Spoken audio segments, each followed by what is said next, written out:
बिस्मिल्लाहिर्रहमानिर्रहीम। अस्सलाम वालेकुम dear students, welcome to my YouTube channel. और जैसा कि आप सब जानते हैं कि हम HTML का कोर्स हमने स्टार्ट किया हुआ है और आज इसका हमने दूसरा लेसन करना है।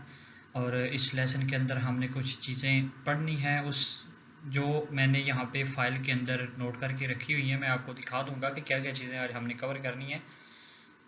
क्लास की तरफ चलने से पहले आपसे छोटी सी रिक्वेस्ट है कि अगर आप नए हैं चैनल पे या अभी तक आपने चैनल को सब्सक्राइब नहीं किया तो चैनल को सब्सक्राइब कर लें, ताकि हर आने वाली वीडियो जो कि असाइनमेंट्स, GDP और क्विज़ के सलूशन पे होती है तो वो आप तक पहुंचती रहे। हमने ये फ़ाइल बनाई हुई है मैंने आज, तो इसके अंदर मैंने कुछ चीज़ें हाईलाइट की हुई हैं जो हमने आज देखनी है। सबसे पहले हमने देखना है HTML एलिमेंट्स को हम डिस्कस करेंगे, फिर एलिमेंट्स के उन एट्रीब्यूट्स होते हैं वो देखेंगे, फिर उसकी एग्जांपल्स करेंगे साथ, फिर स्टाइल है HTML का, फिर टेक्स्ट फॉर्मेटिंग है, उसके बाद फिर कमेंट्स हम ऐड करते हैं जिस तरह C लैंग्वेज के अंदर, C++ के अंदर, इसी तरह हम HTML के अंदर भी कमेंट्स ऐड करते हैं। वो किस तरह ऐड करते हैं वो सारा तरीका देखेंगे। फिर HTML के कलर्स हमने ऐड करने होते हैं। कलर्स की फिर कुछ टाइप्स आ जाती हैं, टेक्स्ट कलर आ जाता है, बैकग्राउंड कलर आ जाता है, बॉर्डर कलर आ जाता है। तो ये तकरीबन 5-6 चीज़ें बनती है जो हमने आज के लेसन में कवर करनी है। तो ये चीज़ें मैंने यहाँ पे नोट की हुई है। तो चलते हैं हम अपनी फ़ाइल की तरफ। ये हमने कल फ़ाइल क्रिएट की हुई थी index.html। इसको हम ओपन कर लेते हैं एक दफ़ा। तो हमने इसको ओपन करना है, ओपन विद क्रोम। हमने इसको क्रोम पे ओपन कर लिया। ये हमारी फ़ाइल ओपन हो चुकी है। तो ये हमने लास्ट टाइम देखा था कि हमारे जो H1 का टैग है, H2 है, H3, H4, H5, H6 and ये पैराग्राफ का टैग था P का। उसके बाद अभी वापस इसी फाइल पे आना है, उसको मिनिमाइज़ करना है, क्रॉस नहीं करना, मिनिमाइज़ करना है माइनस वाले साइन से, और राइट क्लिक करके यहाँ पे इस फाइल को, जो हमारे index.html की फ़ाइल है, इसको हमने ओपन विद, यहाँ पे विजुअल स्टूडियो का ऑप्शन दे रहा है चूज़ अनदर ऐप। यहाँ पे हमारे पास सामने नहीं आ रहा, तो आपके पास यहीं पे कहीं पे इसका ऑप्शन आ जाएगा सबलाइम का। अगर नहीं आ रहा तो चूज़ अनदर ऐप पे आपने क्लिक करना है, तो आपके पास ये आ जाएगा। यहाँ से आपने मोर ऐप, और यहाँ पे ये सबलाइम का आ रहा है। हम इसको ऑलवेज़ कर देते हैं क्योंकि फ़िलहाल हमें इसकी ही ज़रूरत है, तो बार बार हमें ये हमसे पूछेगा नहीं, तो हम इसको ओके करते हैं। तो ये हमारे पास ओपन हो चुकी है। कल वाला जो हमारा जो था, जहाँ से हमने छोड़ा था वहीं पे था। आज हमने देखना है कि HTML के एट्रीब्यूट्स क्या होते हैं। सबसे पहला जो हमारा टॉपिक था वो था एट्रीब्यूट। तो मैं बाकी जो है ना, ये नीचे थोड़ी थोड़ी स्पेस दे देता हूँ ताकि आपको जो है ना वो हर एक की समझ आसानी से आ सके।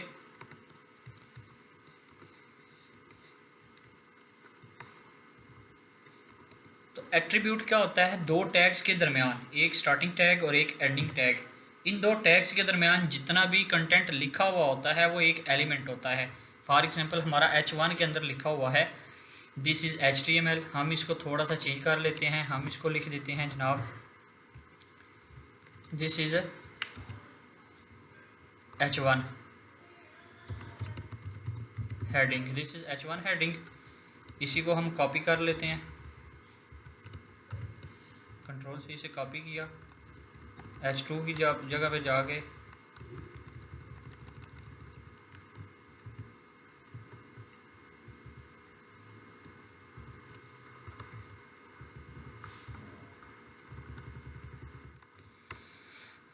Ctrl+S, ब्राउज़र पे आएंगे, हम इसको यहाँ से रिफ़्रेश किया तो H1 हेडिंग, H2 हेडिंग, इसी तरह H3, H4, H5, H6 और पैराग्राफ। तो हम बात कर रहे थे एलिमेंट की। तो मैं बता रहा था कि H1 और H2 यानी कि स्टार्टिंग टैग और एंडिंग टैग के दरमियान जितना भी कंटेंट होगा वो एक एलिमेंट कहलाएगा इसका। फॉर एग्जांपल ये H1 है, तो H1 ये जितना भी है सारा, ये जितना सामने सिलेक्टेड नज़र आ रहा है एरिया, ये सारा H1 है, और ये सारा स्टार्टिंग टैग से स्टार्ट होके एंडिंग टैग के एंड होने तक ये एक एलिमेंट बनता है। इसी तरह ये नीचे दूसरा है H2 से स्टार्ट होके H2 के एंडिंग टैग तक, ये दूसरा एलिमेंट है। उसके बाद ये नीचे तीसरा, ये चौथा, पाँचवा, छठा, सातवां। यहाँ पे हमने 7 एलिमेंट्स यहाँ पे लिखे हुए हैं। बॉडी के अंदर 7 एलिमेंट है, और एक हमारा एलिमेंट है वो टाइटल वाले टैग के अंदर है HTML कोर्स का। दूसरा, एक बॉडी स्टार्ट हो रही है और ये बॉडी एंड हो रही है, ये भी एक एलिमेंट है। उसके बाद फिर HTML स्टार्ट होके यहाँ पे HTML ऊपर से स्टार्ट होके नीचे पे एंड हो रहा है, तो ये भी एक एलिमेंट है। यानी कि एक एलिमेंट के अंदर एक, यानी कि HTML के एलिमेंट के अंदर हमारे पास क्या है, हेड का एलिमेंट है, और उसके बाद टाइटल का एलिमेंट है हेड के अंदर, और फिर HTML के अंदर दूसरा एलिमेंट हमारे पास बॉडी है। बॉडी के अंदर फिर हमने मज़ीद एलिमेंट्स लिखे हुए हैं। अब इन मज़ीद एलिमेंट्स के अंदर भी हम मज़ीद एलिमेंट्स भी लिख सकते हैं, तो लिख सकते हैं, कुछ भी कर सकते हैं, लेकिन बात यह है कि इनको हम कहते हैं एलिमेंट है। आगे चलें जी। अब हमारा जो दूसरा टॉपिक था यहाँ पे वो था एट्रीब्यूट। एट्रीब्यूट क्या होते हैं? एट्रीब्यूट क्या करते हैं, आपको कोई भी जो आपका टैग आपने लगाया हुआ है HTML के अंदर, उसके बारे में एडिशनल इन्फॉर्मेशन देते हैं, कुछ एक्स्ट्रा इन्फॉर्मेशन देते हैं। तो यहाँ पे लिखा हुआ है जी, all HTML elements can have attributes. Attribute provide additional information about element. जो एलिमेंट जो होता है उसके बारे में जो एडिशनल होती है इन्फॉर्मेशन वो देता है। Attribute always specified in a start tag. एक चीज़ याद रखनी है कि ये हमेशा स्टार्टिंग टैग के अंदर हमेशा लगता है। उसके बाद इसकी जो है ना, ये पेयर्स की सूरत में होता है, जिस तरह ये लिखा हुआ है name is equal to value वगैरह एक्सेट्रा। ये इसकी एग्जांपल है। href है और उसके बाद http और w3 स्कूल का दिया हुआ है इन्होंने लिंक। तो चले हम इसको जो है ना वो कॉपी करके अपनी फाइल के अंदर पेस्ट करके और रन करके देखते हैं। तो हमने पैराग्राफ के टैग के अंदर क्या कर दिया, इसको पेस्ट कर दिया सारे कोड को। अच्छा, यहाँ पे देखें, यहाँ पे एलिमेंट क्या है, ए वाला जो टैग है ना, जो ए से स्टार्ट होता है, ये ए क्या है, यहाँ से स्टार्ट होके यहाँ तक ये क्या है, इसका एक एलिमेंट था। अब ये जो टैग था ए वाला था, ये टैग था, ये ए क्या है, ये भी एक टैग है। अब टैग के बारे में जो ये एलिमेंट था, ये सारा एक एलिमेंट था, इसके बारे में एडिशनल इन्फॉर्मेशन हमें किसने दी है, ये href का जो एलिमेंट हमने इस्तेमाल किया हुआ है इसके अंदर, ये इसने एट्रीब्यूट ने। एट्रीब्यूट किसका, ये एंकर टैग का। एक जो टैग है इसको एंकर टैग बोलते हैं। तो इसको हम कंट्रोल सेव करते हैं, कंट्रोल S से सेव करेंगे। तो ये नीचे वाला इमेज क्योंकि हमने अभी नहीं अप्लाई करनी, हम आगे चल के देखेंगे। तो अभी फ़िलहाल हम ये जो है ना, ये वाला चेक करेंगे। तो हमने इसको जाके यहाँ पे रिफ़्रेश किया तो ये नीचे आ गया, विजिट w3 स्कूल हमारे पास आ गया। अब ये करेगा क्या, बेसिकली ये हमने लिंक अप्लाई किया हुआ है। आपने यहाँ से दो चीज़ें सीख ली, एक तो ये एट्रीब्यूट किसी भी एलिमेंट का, और दूसरा कि लिंक कैसे अप्लाई करते हैं। तो लिंक अप्लाई करने के लिए हमेशा एंकर टैग लगाना है, a closing tag, a opening tag और ए क्लोजिंग टैग। अब ए के ओपनिंग टैग के अंदर आपने href का एलिमेंट एट्रीब्यूट देना है। href is equal to double quotes के अंदर आपने https:// और फिर www डॉट अपनी वेबसाइट का एड्रेस, और फिर जो है वो आगे जिस तरह हमने दिस इज़ h1 हेडिंग लिखी हुई है, इस तरह यहाँ पे आपने अपनी वेबसाइट का नाम या कोई भी आप जो आप नाम लिखना चाहें वो लिख सकते हैं। तो ये हम यहाँ पे इसको जब क्लिक करेंगे तो ये लिंक वर्किंग कर रहा है और हमारे पास जो है वो w3 स्कूल की वेबसाइट यहाँ पे ओपन हो रही है। लिहाजा हम वापस चलते हैं, वापस अपनी फाइल के ऊपर।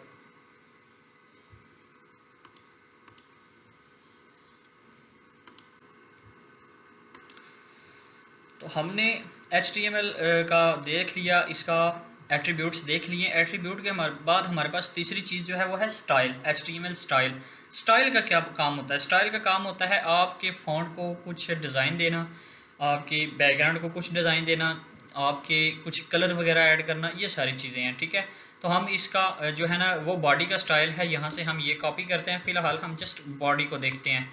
इसकी एग्जांपल में हम जस्ट बॉडी को देखेंगे। तो बॉडी का ये स्टार्टिंग टैग है, इसकी जगह पे हम ये जो हमने वहाँ से कोड कॉपी किया था वो पेस्ट कर दिया। तो देखें, बॉडी का टैग है, इसके अंदर एट्रीब्यूट दिया हुआ है उन्होंने स्टाइल, ये HTML का स्टाइल हमने दिया हुआ है, is equal to double quotes के अंदर लिखा हुआ है बैकग्राउंड कलर। बैकग्राउंड कलर का उन्होंने दिया हुआ है पाउडर ब्लू। इसको हम कंट्रोल S से सेव करेंगे। तो ये काम कैसे करेगा, यहाँ पे आके हमने जैसे ही रिफ़्रेश किया तो ये इसका जो कलर है बैकग्राउंड का वो चेंज हो गया। ये इसका HTML का स्टाइल है। इसके अलावा भी हम बहुत सारे कलर कोई अप्लाई कर सकते हैं। पाउडर ब्लू की जगह पे आप कोई दूसरा कलर अप्लाई कर सकते हैं, रेड कर सकते हैं, ग्रीन कर सकते हैं, येलो कर सकते हैं। एक और चीज़ भी आप यहाँ पे अप्लाई कर सकते हैं, वो आप जो जैसे हमें ज़रूरत पड़ेगी, हम टेक्स्ट अलाइन सेंटर का एक एट्रीब्यूट यूज़ करते हैं अपने कंटेंट को सेंटर में लेके आने के लिए। लेकिन फ़िलहाल हमें उसकी ज़रूरत नहीं है। जहाँ पे हमें ज़रूरत पड़ी, महसूस हुई, हम वहाँ पे उसको भी डिस्कस करेंगे। अच्छा जी, उम्मीद है कि आपको स्टाइल की भी समझ आ चुकी होगी। उसके बाद अब आगे चलते हैं जी, टेक्स्ट फॉर्मेटिंग। टेक्स्ट फॉर्मेटिंग का क्या मतलब है? टेक्स्ट फॉर्मेटिंग का मतलब है कि सम टाइम हमारा जो टेक्स्ट होता है वो बोल्ड होता है, सम टाइम हमारा जो टेक्स्ट होता है वो कोई इंपॉर्टेंट नोट होता है वो हमने लिखना होता है, सम टाइम हमने अपने जो थोड़ा सा टिल्ट करना होता है अपने टेक्स्ट को, उसको अटैलिक टेक्स्ट कहते हैं। उसके बाद एम्फेसाइज टेक्स्ट कहते हैं, फिर मार्क्ड टेक्स्ट कहते हैं, फिर स्मॉलर टेक्स्ट कहते हैं, deleted text, insert text, subscript text, superscript text. तो ये इनके सामने टैग हैं। आपने करना क्या है, जैसे बोल्ड टेक्स्ट करना है ना, मैं आपको इसमें से एक बता दूंगा कि कैसे अप्लाई करना है, बाकी को आप अपनी एक्सरसाइज में अप्लाई करके तो मुझे उसके स्क्रीनशॉट आप लोगों ने भेजने हैं कि आपने इसकी एक्सरसाइज किया, ताकि मुझे पता चल जाएगा। हम जो है ना वो अपने टेक्स्ट को बोल्ड करने की कोशिश करते हैं। देखें हमारे पास दिस इज़ HTML कोर्स, ये छठी जो हेडिंग है ये बहुत सारी बरीक है, तो हम इसके अंदर क्या करते हैं, H6 के अंदर हम बी का टैग यहाँ पे स्टार्टिंग पे भी और बी का टैग हम एंड पे भी लगा देते हैं। इसको हम कर देते हैं सेव। तो ये देखिए जी, ये हमारा बोल्ड हो गया है। आपको महसूस हो रहा होगा या नहीं भी हो रहा होगा, तो हम क्या करते हैं, हम पैराग्राफ के अंदर भी इसको लगा के चेक करते हैं। चलें जी, हमने बी का टैग लगा दिया पैराग्राफ के साथ, तो सेव किया इसको Ctrl+S से, और यहाँ पे आके हमने इसको F5 से प्रेस करके तो रिफ़्रेश किया, तो ये देखें ये दिस इज़ HTML कोर्स, ये थोड़ा सा बोल्ड हो गया। इसी तरह हम H1 को बोल्ड करके चेक करते हैं, ये थोड़ी सी मज़ीद बड़ी हो जाएगी।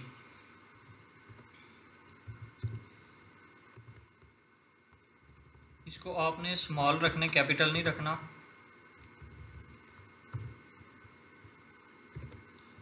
सेव किया, हमने इसको रिफ़्रेश किया, तो ये तकरीबन क्या है जी, हमारे पास बोल्ड हो के भी इसकी उतनी ही तकरीबन बनती है जितनी H1 की वैसे होती है। अच्छा, अब दूसरी चीज़ जो थी हमारे पास बोल्ड, उसके बाद बोल्ड के बाद स्ट्रॉन्ग इम्पॉर्टेंट, स्ट्रॉन्ग यानी कि इम्पॉर्टेंट टेक्स्ट, ये आप खुद अप्लाई करेंगे। मैं आपको अटैलिक अप्लाई करके बता देता हूँ। हमने इसी को पहले को ही अटैलिक करना है, थोड़ा सा टेढ़ा करना है, तो हम क्या करेंगे, आई क्लोज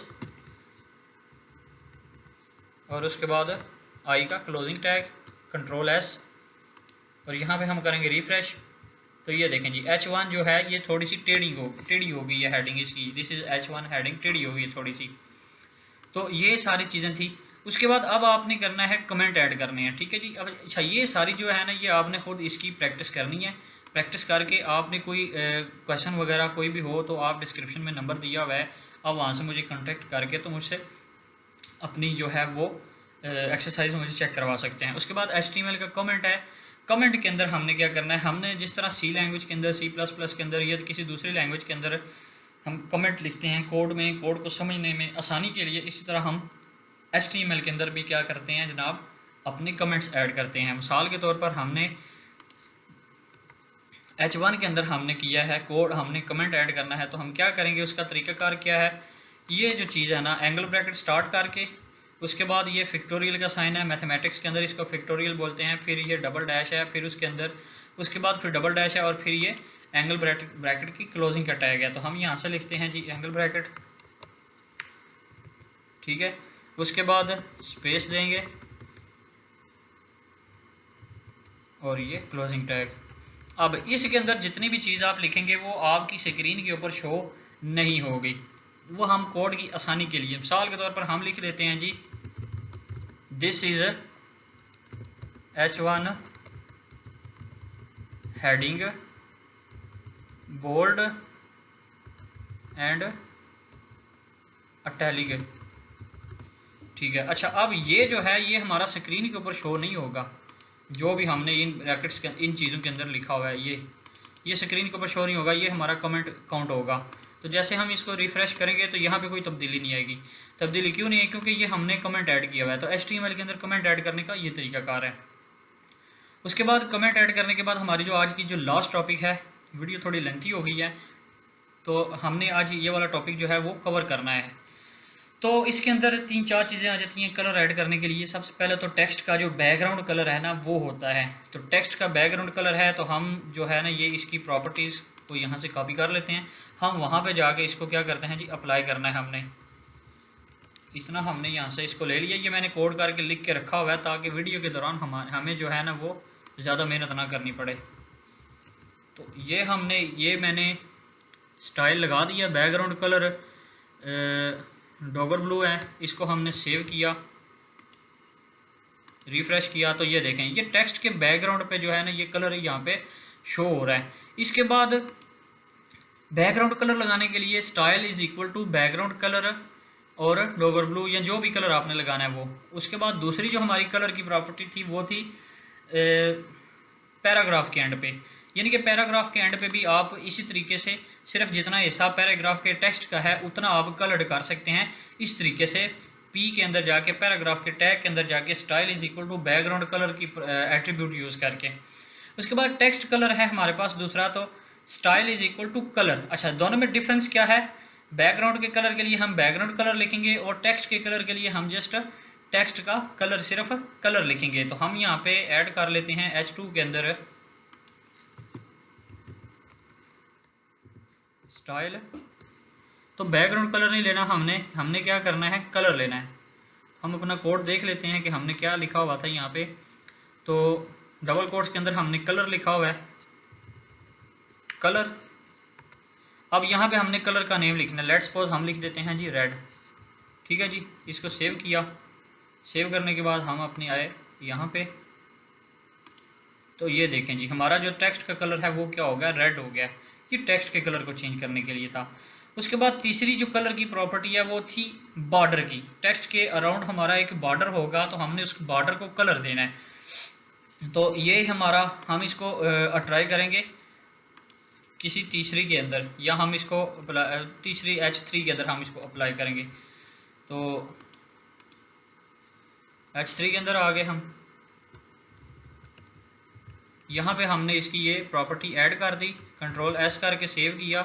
यहाँ पे जाके हमने इसको सेव किया तो लो जी ये हमारे पास बॉर्डर आ गया। ये यहाँ पे थोड़ी सी एक एंगल ब्रैकेट शो हो रही है, ये हम जाके इसको देखते हैं कि ये कहाँ पे है।